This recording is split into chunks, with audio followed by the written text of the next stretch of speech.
سکون ملا تھا، اب یقین برکھا جائے گا۔ شادی کے دن قریب آ رہے تھے اور فاطمہ کی ٹینشن میں اضافہ ہوتا جا رہا تھا۔ کیا اس بار بھی مجھے وہاں نہیں جانے دیا جائے گا؟ یہ ڈر، یہ خوف اسے پریشان کر رہا تھا۔ اس نے تو اپنے بھائی کی شادی کے اتنے خواب دیکھے تھے، زندگی ایسے موڑ بدلے گی اس نے کبھی سوچا ہی نہیں تھا۔ وہ بھی وضو کر کے نکلی ہی تھی اور اپنی سوچوں میں گم تھی اور اپنے دوپٹے کو سر پر دوبارہ لپیٹ رہی تھی کہ اس کی نظر شیشے پر پڑی۔ اس کی رنگت پہلے کی نسبت زیادہ پیلی ہو گئی تھی، وہ کمزور ہو گئی تھی۔ ایک لمحے کے لیے تو اسے خود پر ترس بھی آیا تھا، مگر اس نے سر جھٹک کر قرآن پاک اٹھا لیا۔ آج انشاءاللہ میں ماما سے فائنل بات کروں گی، یہ سوچتے ہوئے اس نے اپنا سبق نکالا تاکہ آج کی تلاوت کر سکے۔ واعوذ باللہ پڑھتے ہوئے بیڈ پر بیٹھ گئے اور قرآن کھول لیا۔ آج کی تلاوت سورۃ طٰہٰ سے شروع ہوئی تھی۔ بسم اللہ الرحمن الرحیم۔ شروع کرتی ہوں اللہ کے نام سے جو بڑا مہربان نہایت رحم والا ہے۔ رحمان بہت مہربان، آپ سے آپ کی رحمت مانگتی ہوں اللہ، اس نے دل میں کہا۔ ہم نے یہ قرآن تم پہ اس لیے نہیں اتارا کہ تم مشقت میں پڑ جاؤ۔ مشقت؟ اس کی آنکھوں میں آنسو آ گئے تھے۔ اللہ، یہ قرآن تو دل کو راحت دیتا ہے، مگر اس پر عمل کرنے پر لوگ زندگی کو بہت مشکل بنا دیتے ہیں، مگر آپ نے تو میری زندگی آسان کرنے کے لیے اس کو نازل کیا نا۔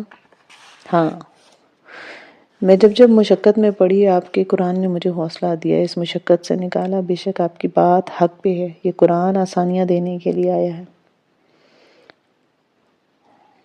الا تذکرۃ لمن یخشی، بلکہ اس کی نصیحت کے لیے جو اللہ سے ڈرتا ہے۔ اس نے فوراً حاشیے میں دیکھا، تذکرہ کرتے ہیں یاد دہانی یعنی ریمائنڈر کو، کسی کو ریمائنڈر دیتا ہے یہ قرآن جو خشیت رکھتا ہو۔ خشیت اس خوف کو کہتے ہیں جو انسان کے کسی عمل کے لیے ابھارتا ہے، اس کو موٹیویٹ کرتا ہے۔ وہ خوف جو کسی عظمت کی وجہ سے دل میں اترتا ہے۔ کیا قرآن میرے لیے ریمائنڈر ہے؟ کیا یہ مجھے عمل کرنے پہ ابھارتا ہے؟ ہاں الحمدللہ، یہ مجھے ریمائنڈر دیتا ہے اللہ، جب مجھے ضرورت پڑتی ہے مجھے موٹیویٹ کرتا ہے۔ اس کا دل تشکر سے بھر گیا۔ اس کا نازل کرنا اس کی طرف سے ہے جس نے زمین کو اور بلند آسمانوں کو پیدا کیا۔ اس نے وہیں بیٹھے بیٹھے اپنے روم کی ونڈو سے باہر آسمان کی طرف دیکھا۔ اسے اللہ کی سب سے خوبصورت تخلیق آسمان لگتا تھا۔ کتنا پرفیکٹ تھا نا، کوئی سوراخ نہیں تھا، کوئی رخنہ نہیں تھا، کوئی سہارے کے لیے پلرز نہیں تھے۔ آنکھوں کو بھاتا رنگ، رات کی خوبصورتی کی تصویر۔ اس کے بنانے والے نے یہ قرآن نازل کیا تھا۔ وہ محبت سے قرآن پہ ہاتھ پھیرتے ہوئے مسکرائی۔ انسان کیسے اللہ کے قرب حاصل کر سکتا ہے جب تک وہ اللہ کے پاس سے آنے والے کلام کے قریب نہیں ہوتا؟ جو رحمان ہے عرش پر قائم ہے۔ یہ آیت ہمیشہ اسے حیران کرتی تھی۔ عرش اللہ کی سب سے بڑی تخلیق جو کائنات کی ہر تخلیق سے بلند ہے۔ اسے وہ حدیث یاد تھی جس میں بتایا گیا تھا کہ ساتوں آسمان اسی کرسی کے مقابلے میں اسی طرح ہے جس طرح کسی صحرا میں کوئی چھلا پڑا ہوا ہو، اور عرش کی فضیلت کرسی پر اس طرح ہے جس طرح اس صحرا کی فضیلت اس چھلے پر ہے، جس کی ملکیت آسمانوں اور زمینوں اور ان دونوں کے درمیان کے نیچے ہر ایک چیز پر ہے۔ اگر تو اونچی بات کہے تو ہر ایک پوشیدہ، بلکہ پوشیدہ سے پوشیدہ تو ہر چیز کو بھی وہ بخوبی جانتا ہے۔ تجھے موسیٰ کا قصہ بھی معلوم ہے، بہت یونیک قصہ ہے یہ موسیٰ علیہ السلام کی زندگی کا۔ جب وہ اپنے اہل و عیال کے ساتھ واپس مصر جا رہے تھے اور اندھیرے اور ویرانے میں انہیں آگ نظر آئی، وہ اس طرف جاتے تو اللہ ان سے ہم کلام تھا۔ کتنی پرفیکشن ہے نا ان آیات میں۔ موسیٰ علیہ السلام اکیلے گئے تھے اس جگہ، سردی اندھیرے میں، فیملی سے علیحدہ ہو کے۔ ہاں ہوتا ہے ایسا، جب اللہ تعالیٰ نے آپ کو چننا ہوتا ہے نا تو آپ کو اپنوں سے علیحدہ کر کے ایسی جگہ لے جا کر کھڑا کر دیتے ہیں جہاں ہر طرف اندھیرا ہی نظر آتا ہے، مگر ان اندھیروں میں روشنی کی کرنیں پھوٹتی ہیں۔ انسان کو رتبے ملتے ہیں، درجات ملتے ہیں، جیسے موسیٰ علیہ السلام کو ملے۔ انہیں کیا پتا تھا کہ اللہ انہیں ایسے چنیں گے؟ سبحان اللہ میں آپ سے بالکل نا امید نہیں ہوں۔ مجھے پتا ہے میری زندگی میں یہ اندھیرے جلد چھٹ جائیں گے، آپ مجھے بہت سی خیر سے نوازیں گے، آپ میری فیملی کو مجھ سے ملائیں گے۔ نم آنکھوں سے مسکراتے ہوئے اس نے اللہ تعالیٰ سے سرگوشی کی تھی، اور میں نے تجھے منتخب کر لیا۔ اب جو وحی کی جائے گی نا اسے کان لگا کر سن۔ سب کو نہیں چنا جاتا اس کے در کے لیے، جسے چنا جاتا ہے اسے تو کھینچ کر لایا جاتا ہے تنہائیوں میں، خواہ وہ طور کی تنہائیاں ہو یا ہرا کی یا اپنی ذات کی۔ چنا ہوا ایسے ہی نہیں ہو جاتا، اللہ مجھے بھی چن لینا۔ آنکھ سے آنسو نکلا اور قرآن کی ایک صفحے پہ گرا اور جذب ہو گیا۔ بس اب اس کے یقین سے تجھ کو کوئی ایسا شخص روک نہ دے جس پر ایمان نہ رکھتا اور اپنی خواہش کے پیچھے پڑا ہو، ورنہ تو ہلاک ہو جائے گا۔ اگلی آیت میں موسیٰ علیہ السلام کو فرعون کے پاس جا کر دعوت توحید کی ذمہ داری دی گئی، جس پر موسیٰ علیہ السلام نے اللہ سے بہت پیاری دعا کی تھی۔ قال رب اشرح لی صدری، موسیٰ نے کہا کہ اے میرے پروردگار، میرا سینہ میرے لیے کھول دے، ویسر لی امری، اور میرے کام کو مجھ پر آسان کر دے، واحلل عقدۃ من لسانی، اور میری زبان کو کی گرہ بھی کھول دے، یفقہوا قولی، تاکہ وہ میری بات کو اچھی طرح سمجھ سکیں،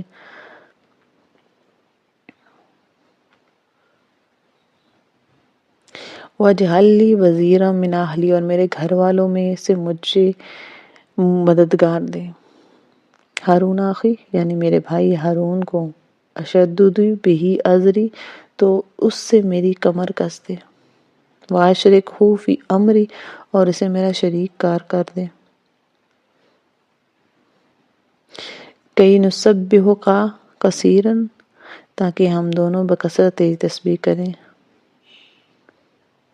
ونذکرک کثیرا، اور ہم کثرت تیری یاد کرتے ہیں، انک کنت بنا بصیرا، بے شک تو ہمیں خوب دیکھنے بھالنے والا ہے۔ یہ آیات پڑھ کر اس کو لگا کہ گویا یہ اسی کے لیے اتاری گئی ہیں، اسی کو سکھایا جا رہا ہے کہ کیا دعا مانگنی ہے۔ کتنا ضروری تھا نا اپنے لیے اپنے گھر سے دین کے ساتھی مانگنا۔ او میرے رب، واقعی ان کو سمجھنا بہت مشکل لگتا ہے، میرا دل تنگ ہوتا ہے، آپ میرا سینہ کھول دیں اور میں آسانی سے انہیں سمجھا سکوں، میری زبان میں وہ تاثیر رکھ دے کہ وہ میری بات سمجھیں، وہ حق جان جائیں، وہ میرے مددگار بن جائیں۔ اللہ پلیز مجھے میری فیملی سے مدد دینے، تاکہ ہم سب مل کر آپ کی اطاعت کر سکیں۔ جناب باری تعالیٰ نے فرمایا کہ موسیٰ، تیرے تمام سوالات پورے کر دیے گئے، اور ہم نے تجھ پر ایک بار اور بھی بڑا احسان کیا ہے، جبکہ ہم نے تیری ماں کو وہ الہام کیا جو وحی کی۔ اگلی آیت پڑھ کر اس کا یقین گویا بڑھ چکا تھا کہ اللہ نے اس کی دعا سن لیا۔ ہر بار کی طرح اب کی بار بھی اس کی مدد کی جائے گی، مگر کیسے؟ یہ سوالیہ نشان ابھی باقی تھا۔ کیا میری ماں بھی؟ وہ بس سوچ کر رہ گئی۔ زنیشہ اور حیدر شادی کے دن سٹیج پر بیٹھے ایک دوسرے کے ساتھ بہت خوبصورت لگ رہے تھے، بہت خوش لگ رہے تھے۔ مسز ریحان اپنے بیٹے اور بہو پر بار بار فدا ہو رہی تھی۔ فاطمہ نے اپنے چہرے کے گرد سمپل حجاب اس انداز میں لپیٹا تھا کہ بآسانی جب چاہتی اوپر کر کے نقاب کر سکتی تھی۔ اس نے نیوی بلو کلر کی میکسی پہنی تھی جو اس کے جسم کو مکمل طور پر ڈھانپے ہوئے تھی، ساتھ میں اس نے کندھے پر ایک بڑی سی چادر فولڈ کر کے لٹکائی ہوئی تھی کہ ضرورت پڑنے پر اس کو اپنے گرد لپیٹ لے گی۔ وہ چادر سمپل تھی اور اتنی بڑی تھی کہ اس کا سوٹ مکمل طور پر آسانی سے چھپ سکتا تھا۔ وہ بہت کانفیڈنس سے پورے ہال میں سب سے مل جل رہی تھی، سب لوگ اس کی تعریف کر رہے تھے کہ وہ اس معصوم حجاب میں بہت معصوم اور بہت پیاری لگ رہی ہے۔ وہ خوش تھی کہ وہ بھائی کی خوشی میں شریک تھی۔ اللہ نے اس کے لیے کیسے کیسے راستے آسان کر دیے تھے۔ مسز ریحان نے خود اس کے پردے کی وجہ سے سارا سسٹم سیپریٹ کروایا تھا، مردوں کے آنے سے پہلے انفارم کرنے کا کہہ دیا گیا تھا، ویٹرز کے آنے کا ٹائم فکس تھا، اگر کسی چیز کی ضرورت ہوتی ہے تو فیمیل ویٹریسز کا بھی انتظام کیا گیا تھا۔ اتنے عرصے کی مشقت کے بعد غرض اللہ نے ہر راستہ آسان کر دیا تھا، وہ جتنا شکر کرتی کم تھا۔ بیٹا ویٹرز آنے والے ہیں، آپ اپنا پردہ کر لینا۔ کھانے کا وقت ہونے والا تھا۔ ویٹرز کے آنے سے پہلے ریحان صاحب نے اس کو انفارم کر دیا تھا، انہوں نے فاطمہ کو یہ سب کال کر کے کہا تھا۔ فاطمہ، آپ نے نقاب کیوں کر لیا؟ وہ جیسے ہی واش روم سے خود کو کور کر کے نکلی تو حیدر کے سسرالیوں میں سے ایک آنٹی نے بڑی حیرت سے اس سے پوچھا، جی آنٹی الحمدللہ میں مکمل پردہ کرتی ہوں اور اب ویٹرز کے آنے کا ٹائم ہو گیا اس لیے نقاب کر لیا۔ تو بیٹا اتنے لوگوں میں انہوں نے آپ کو تھوڑی دیکھنا ہے۔ ہاں آنٹی جی، وہ دیکھیں نہ دیکھیں سے کیا فرق پڑتا ہے، اتنے لوگوں میں مجھے میرا رب دیکھتا ہے، فرق تو اس سے پڑتا ہے نا۔ اس نے مسکراتے ہوئے یہ کہا تھا اور جواباً وہ آنٹی خاموش ہو کر رہ گئی تھی۔ ہاں ٹھیک ہی تو کہا ہے، اس نے اس سے کیا فرق پڑتا ہے کہ کون کسے دیکھ رہا ہے۔ بات تو یہ تھی کہ پردے کا حکم میرے رب نے دیا ہے، میرے رب نے یہی تو دیکھنا ہے کہ میں نے اس کا حکم مانا کہ نہیں، کیا صرف اپنی آسانی کی حد تک مانا ہے، کیا بس گھر سے پردہ کرنا کافی سمجھا یا ہر حال میں وفا نبھا کر دکھائیں۔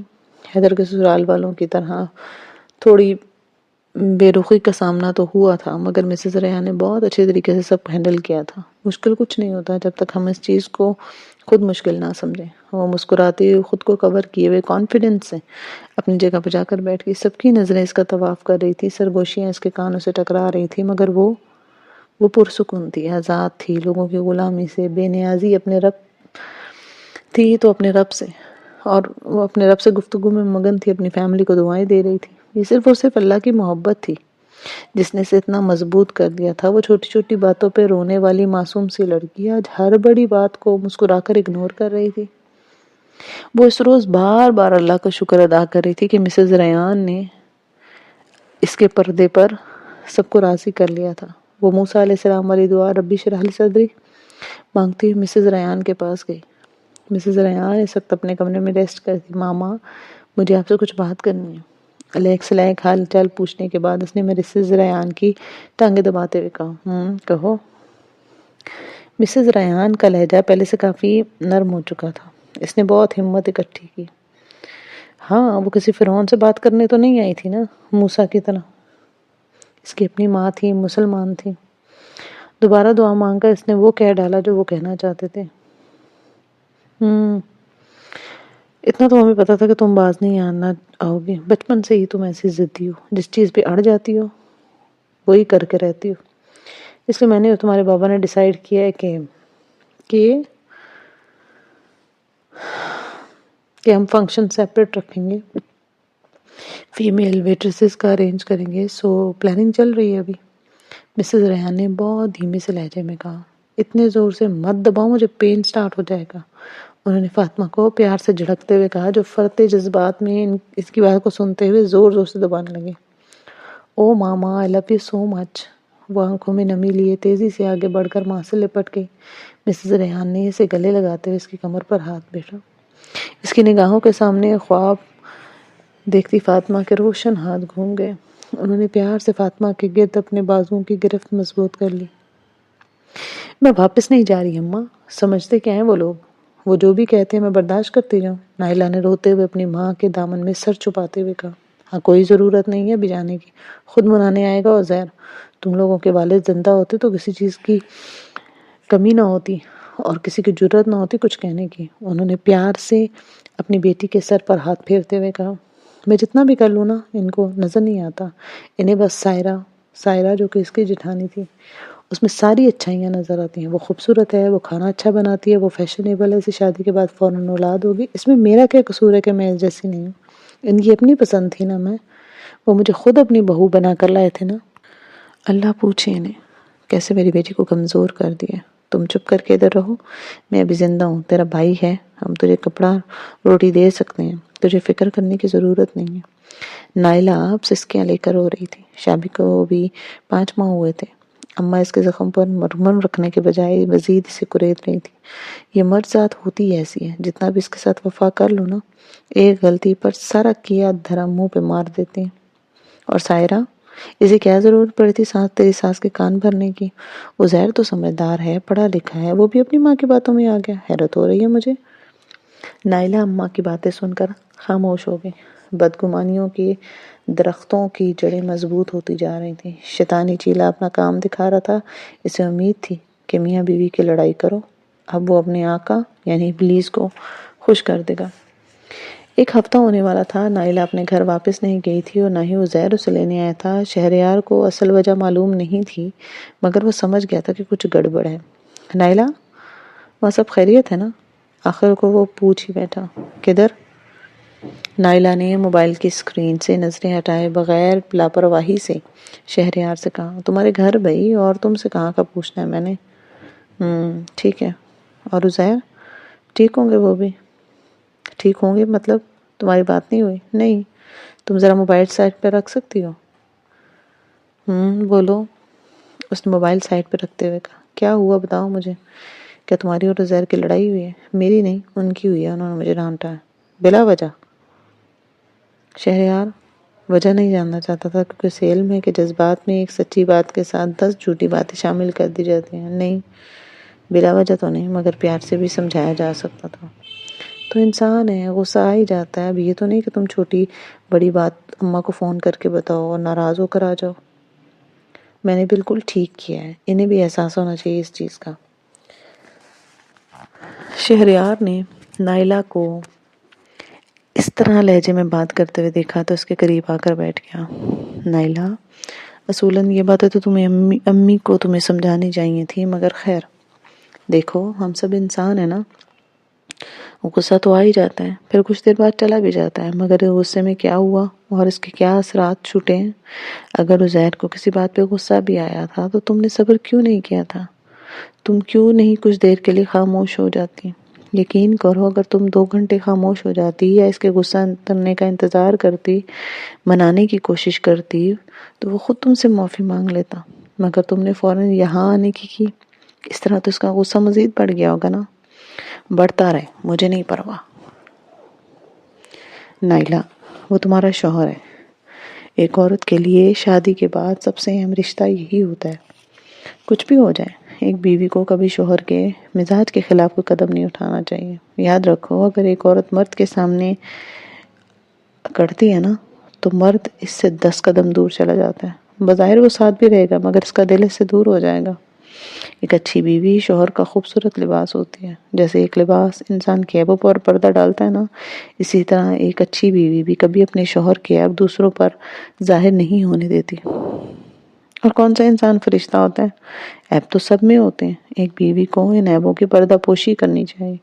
اور یہ تو محبت کے رشتے ہوتے ہیں نا، اور اونچ نیچ تو ہوتی رہتی ہے، مگر ان باتوں کو بدگمانیاں بنا کر دل میں کبھی نہیں رکھنا چاہیے، ورنہ رشتے بہت کمزور ہو جاتے ہیں۔ تم آج آئی اور کب تک رہو گی ایسے؟ اپنے شوہر کے مزاج کو سمجھو، دیکھو اس کو کیسے ڈیل کرنا ہے، اس کی پسند ناپسند کا خیال رکھو، اس کا اعتماد جیتو، پھر غصہ تو دور کی بات، وہ کبھی تم سے بدگمان بھی نہیں ہوگا۔ نائلہ بہت دھیان سے اس کی باتیں سن رہی تھی۔ ہاں، شاید مجھ سے غلطی ہو گئی، بات اتنی بڑی نہیں تھی جتنا میں نے بنا لیا تھا۔ ہو جاتا ہے، کوئی بات نہیں، مگر آگے مت کرنا۔ اس رشتے کو تو اللہ تعالیٰ نے قرآن میں اپنی نشانی کہا ہے۔ تم اگر چاہتی ہو نا کہ وہ تم سے محبت کرے اور بے پناہ کرے، تو یک طرفہ طور پر اس کا ہر طرح سے خیال رکھو۔ اس کی طرف سے ملنے والی ہر اذیت کو خوبصورتی سے اگنور کرو، صبر کرو۔ دیکھنا اللہ تمہیں اس صبر کا کیسے بدلہ دیتا ہے۔ نائلہ کو اپنی شادی کے شروع کے مہینے یاد آ گئے۔ باقی سب ایسے ہی تو تھا جیسے شہریار کہہ رہا تھا۔ پھر کیا ہوا آہستہ آہستہ؟ پتہ نہیں شہریار، مجھے سمجھ نہیں آتی کہ مجھے کیا ہو گیا۔ میں پہلے ایسی نہیں تھی۔ کوئی بات نہیں، دیر تو اب بھی نہیں ہوئی، بس تم اللہ کی خاطر صبر کر کے اچھی بنتی جاؤ، اچھا کرتی جاؤ، انشاءاللہ اللہ سب ٹھیک کر دے گا۔ اور شیطان کو خوش نہیں ہونے دینا آپ کی بات۔ شیطان کو خوش کرنا کیا مطلب؟ ہاں نا، شیطان جو اللہ کا دشمن ہے سب سے زیادہ خوش ہوتا ہے جب میاں بیوی کے درمیان جھگڑا ہوتا ہے۔ میں تمہیں حدیث سناتا ہوں۔ رسول پاک صلی اللہ علیہ وآلہ وسلم نے فرمایا کہ شیطان اپنا تخت پانی پر بچھاتا ہے، پھر اپنے لشکر بھیجتا ہے۔ لشکروں میں ابلیس کے زیادہ قریب درجے کا شیطان ہوتا ہے جو سب سے زیادہ فتنے باز ہوتا ہے۔ اس لشکر میں سے ایک آ کر کہتا ہے کہ میں نے ایسا ایسا کیا، تو شیطان کہتا ہے تو نے کچھ بھی نہیں کیا۔ پھر ایک اور لشکر آ کے کہتا ہے کہ میں نے ایک آدمی کو اس وقت تک نہیں چھوڑا جب تک اس کی اور اس کے بیوی کے درمیان جدائی نہیں ڈل دی۔ یہ سن کر ابلیس اسے اپنے قریب کر لیتا ہے اور کہتا ہے کہ تو نے اچھا کیا، اور اپنے ساتھ چمٹا لیتا ہے۔ تو دیکھو، جتنا ہم شیطان کو خوش کر رہے ہوں گے اتنا ہم برائی کی طرف جا رہے ہیں، اور ہم پہ آسانی سے حملہ آور ہو جائے گا وہ۔